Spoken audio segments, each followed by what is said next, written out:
บ่มีเพิ่นเมื่อแล้วบ่น้องจ้อยอ๋อตัวน้องจ้อยอ๋อตัวพี่น้องเลยสมซื่อกับสร้างท่าสีเนาะตัวคอยว่าส่งเชื่อสบายดีน้องจ้อยโอ้ตัวดุดันขยันนั่นดิน้องจ้อยเนาะกำลังไล่เก็บรายละเอียดเลยน้องเลยทำมาส่งเก็บรายละเอียดนี่แหละเนาะตัวสีมันย่อยมันยังเนาะเลยให้น้องจ้อยให้รู้ให้ซ้ำตื้มเลย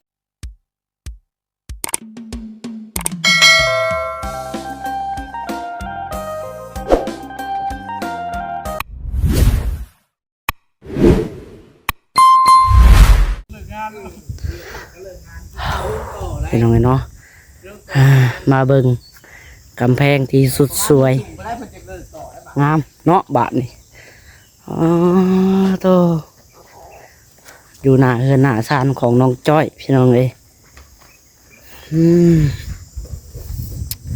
คักสีชมพูตบแต่งไปโดยดีเนาะคือกันบ่พี่น้องกับสีเฮือนน้องหลับสีกำแพงหรือว่าบ่คือบ่ตัวนี้มันสีจืดกว่าเนาะน้องหลับสีเข้มกว่าหน่อยนึงพี่น้องเบิ่งตีมันสีจางๆกว่าหน่อยนึงตัวนั้นมันเข้ม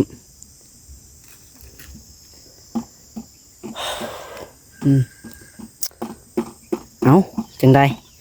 พ่อแม่พี่น้องFCเนาะสบายดีกันอีกเทื่อนึงพี่น้องเลยเนาะจังใดก็สบายดีและสวัสดีพ่อแม่พี่น้อง FC หมู่เพื่อนที่หักแพงเบิดสู่คนพี่น้องเลยเนาะ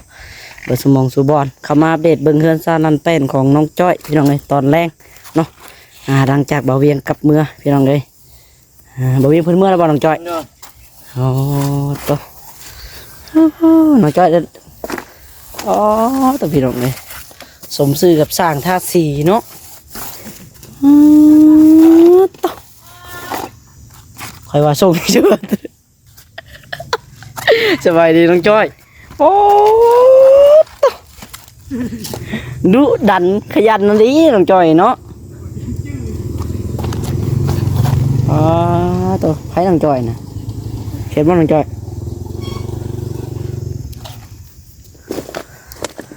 อย่าแนมนะน้องจ้อยผู้สาวเขาอย่าเฉลยยัง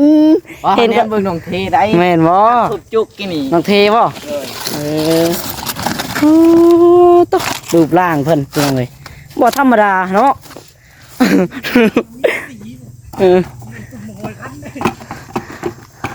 สบายดีแม่ๆพี่หรือบ่หรือว่ายังเคยดีเลยเอาเลยตอนไหนเคยลืมเลยเยอะกินอะไรเนาะน้องจ้อยกำลังทาสีจักลำแล้วน้องจ้อยลายเลยสีเป็นถังมันบ่ช่องทางทางน้อยทางหัวนี่ได้ตัวพี่น้องเลยเนาะบอกได้ว่าความหนาความเข้มเนาะอยู่นี่เบิดพี่น้องเลยสรุปเลยสีใส่สียังรักมาดิรักหัวตัวนี้สีขาวตัวนี้สีขาววะเอาตัวแขบมันนี่มันก็ท่าท่าตะแขบอันนี้จงแต่ในนั้นจงแต่อันเสานี้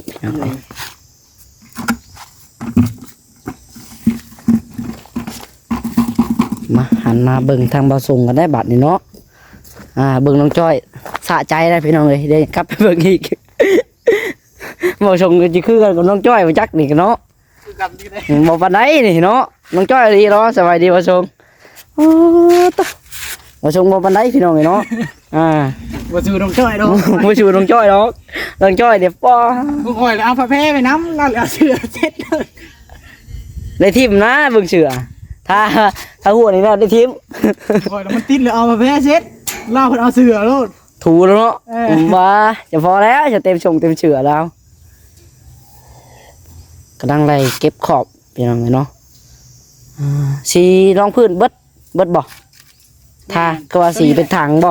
เบิดเลยสีรองพื้นเลยฟรีถังนึงเนาะถังใหญ่นี่เลยแม่น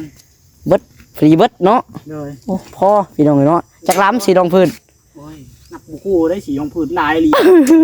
10กว่าล้ำเนาะ ประมาณพุ่นนับคือว่าลายลีสีของผืน ค่อยว่าอยู่ความหนาสุดยอดเบิ่งเห็นท่าพี่น้องเนาะ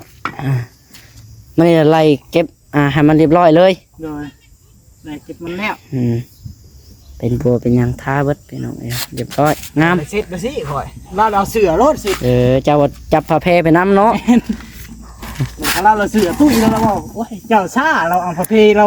ถ้าบ่ได้จับนุ่งแล้วเนาะนุ่งใส่กระโตรถ เราบอกข่อยนะซ่าเจ้าเราเอาพระเพเราเอาเสือรถคือข่อยเราบอก ถูกเลย ข่อยเลยเฮ็ดจังบ่ได้เลยแบบนี้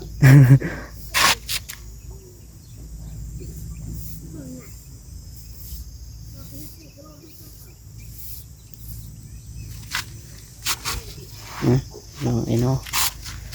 เพิ่งเป็นน้ำกันกำลังไล่เก็บรายละเอียด เลย น้องไอ้ทำมาทรงเก็บรายละเอียดนี่แหละเนาะตัวสีมันย่อยมันยังเนาะ เลยให้น้องจ้อยเฮ็ดโอ้ยซ้ำตืมเลย จำถือ ตืมมากข่อยให้เราทากับแบงมือเราเฮ็ดก็กูเกิดใส่รถ คนใจห้อนเนาะมันคนใจเย็นมันท่าได้นะใจห้อนน่ะบ่ได้ ไว้แล้วเพิ่นมักไว้เพิ่น แม่น มันเป็นหัวว่าชีวิตเนี่ยข่อยนี่แหละหลายกิฟ เจ้าเราเป็นผู้เก็บเนาะ แม่น น้องจ้อยแล้วเป็นคนท่าโอ้ยพี่น้องโอ้ถอยไปแต่ว่าตำหลักล้านละหวาน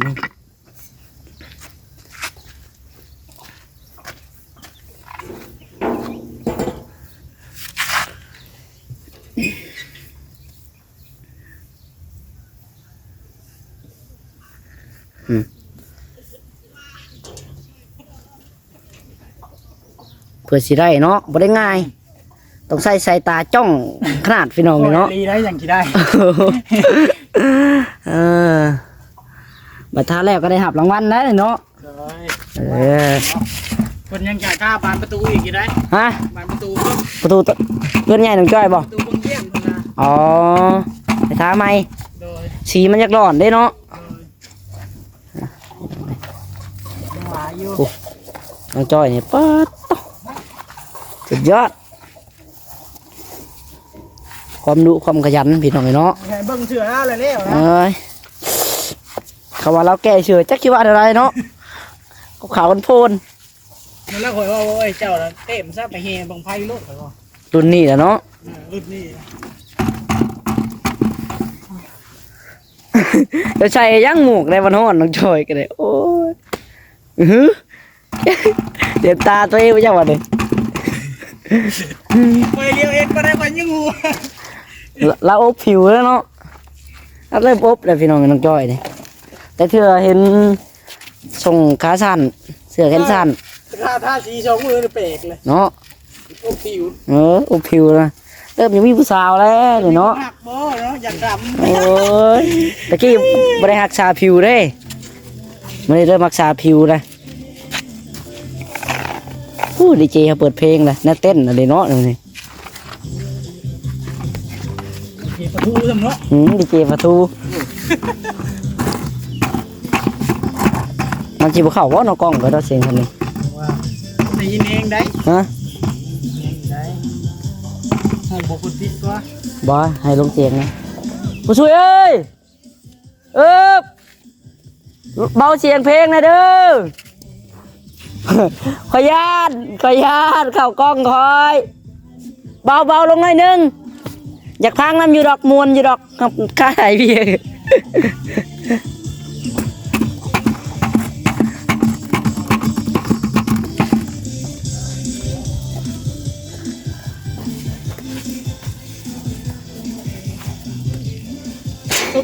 อุ้ย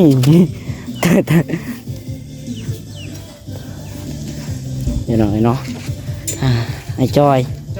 เป็นรปภให้น้องจอยบ่เนาะเดี๋ยวเขาเบิ่งข้างในก่อนเดี๋ยวหน่อยให้จะเป็นท่าก่อนในเรียบร้อยแล้วบ่ปั๊บเก็บแล้วหรือว่าประสงค์ข้างในนี่ยังบ่ โดยได้แล้ว ได้แล้วบ่ แม่ อ๋อไม่พอเลยเนาะงามอยู่ ย พี่น้องเอ้ยงามกว่าข้างนอกเลย เนื้อข้างนอกยังไม่ได้เลี้ยงได้ทั้ง ข้างในแล้วเนาะบาทนี่นี่เหลือแต่ข้างนอกพี่น้องเลยขาดได้งามละ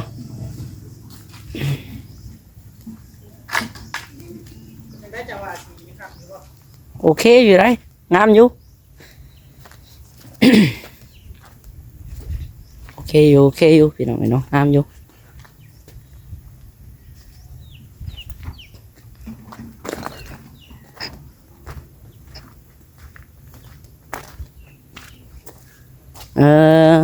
สีกำแพงน้องดาวจะเปิด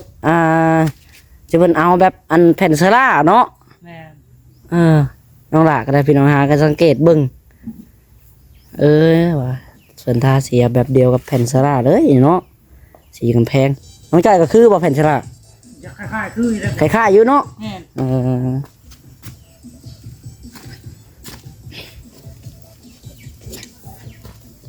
แม่นะตัวนี้เนาะต้องทานานๆนี่พี่น้องมัน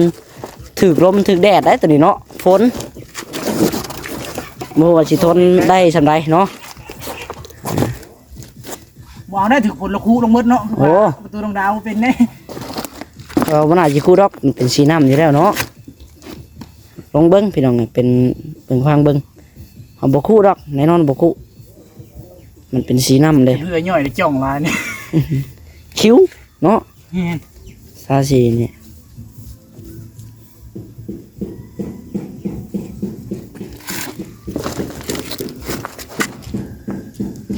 ทางนั้นก็3 คน4 คนเนาะทางนั้นทางนี้2 ถ้าเกิดน้องหลักก็เช็คปกอยู่พี่น้อง แบ่ เล ง ย กันตลอดได้ซ้ำมาแบ่งกันอยู่เนาะ เป็นกันเฮ็ด ทางใดก็อยากเฮ็ด โอ้ทางนี้ก็จะเฮ็ดทางนี้ก็จะได้เวียกทางนั้นก็จะได้เวียกเนาะ10,000ครับบ่แล้วผู้ลุมนำกัน10,000 ลุมกันก่อนเนาะ โอ้ยเพื่อนผู้ช่วยได้เอกากแล้ว10,000พี่น้องไอ้เนาะยอเสาเพื่อนเพิ่น10,000 ไว้เลยเพิ่นคุ้มกันเนาะ น้อยน้องดาวน้องตุ้ยทอกจมอยู่ บอก จมคุณเลิกโพด ไม่ได้ว่ายันบ่ได้ดิ พี่แงว อ๋อ คอมเลิก ก่อนก็ไปเบิ่งแต่เพิ่นแต่ตัวเดียงนำไปเพิ่งนำเพิ่นเจ้านี่ อันนี้เขาบ่ได้ไปใกล้เขาก็ไปวงแรงนี่คาเวียกพี่น้องเนาะน้องหลาก็ติดกระโหลกเบิดมึง ไปกับเวียกไปเวียกมันเนาะ แม่นว่าเฮ้ยน้องหลาว่าอยากให้มันทันขึ้นสงกรานต์หรือจักสิเป็นไปได้หรือบ่ ปูนเป็นจังได๋อ่ะ มาจังได้ทาแป้งได้จ้ะ ปูนได้จ้ะ ฮะ ปูนเบิดแล้ว ปูนละแม่นปูนเบิด มันสิบ่ทันนำแนวนี้แหล้วข่อยว่าเนาะ ฟังเบิ้งเนาะเมื่อวานนี่ก็ซื้อมาแล้วหาสอบพี่น้อง เบิด น้องหลานก็ได้เบิดแล้วมื้อนี้มื้อเดียว หาสอบเนาะ โอ้ย พอดีเบิดมึง กะโลเตืองอยู่แล้วเนาะ แน่นใช่หลายพี่น้องเนาะแต่ใส่นี่ก็ยังพอได้ติดอยู่ใส่ยังหลายอยู่หักพอได้ใส่อยู่พี่น้อง เฮ้ยยามมาจ้อยมาแล้ว ฮะ ยามน้องจ้อยแล้วบ่ ไอ้จอยบ่ว่าน้องจอย น้องจ้อยว่ายามแล้วแล้วก็ บ่น้องจอยจะสั่งเรามายามเพื่อนบ่โอ้น้องจอยนี่บอกให้จอยไปว่าอันเป็นรปภบ่ รปภเนาะ เนาะแม่นแหละเพราะว่าเห็นว่างูเข้ามาเมื่อคืนนี่ก็ได้โอ้ย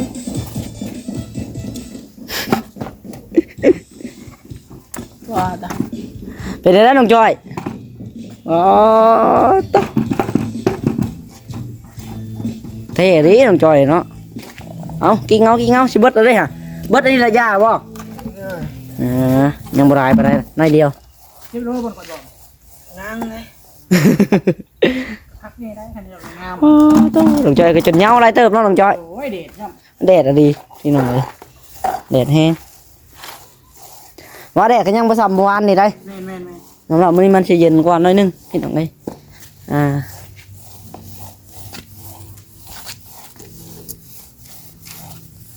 เมื่อวานนี่ยอมรับเลยว่า เด็ดนี่นี่ว่า สุดยอดน้องลาดนั่งติดกะโหลอย่างว่าเสือเปียกเบิดเหือขำมาหน้าซีดเพลียเหือออกลายเลยเมื่อยแล้วกันเหือออกลายเฮ็ดเวียกเมื่อยดอกพี่น้องเลยน้องลาแต่ละมือออกไปเรามีแต่ซื้อน้ำส้มน้ำยางกินนั่นแหละแต่ละมือเฮ็ดเวียกไม่เมื่อยไม่ต้องออกไปห้างพุ่นละกำลังจ้อยกลางคืนมาเลยกันนั่งกินน้ำส้มน้ำยางเลยเข้ามา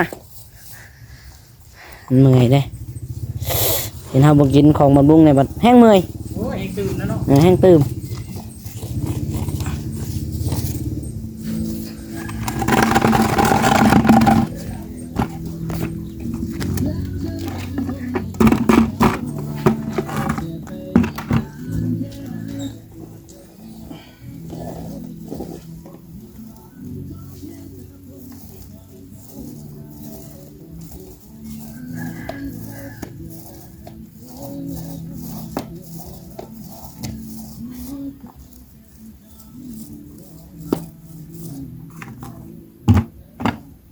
เน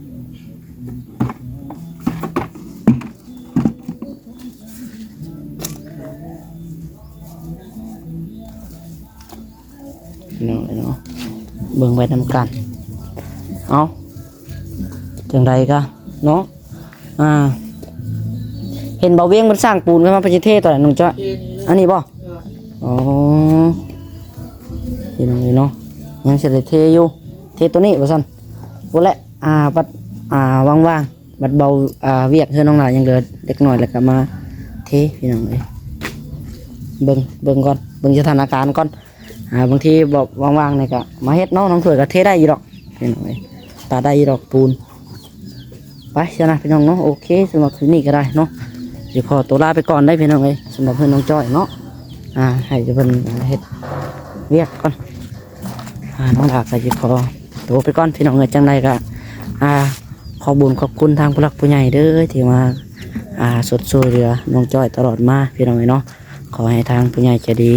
แล้วก็FCทุกๆคนเนาะอยู่ดีมีแห้งสุขกายสบายใจพี่น้องเอ้ยเนาะให้มีแต่ความสุขความเจริญพี่น้องเอ้ยเนาะเอาสำหรับคลิปนี้ก็น้องหลายจะขอตัวไปก่อนพี่น้องเอ้ยเนาะโดยสบายดีพี่น้องบ๊ายบาย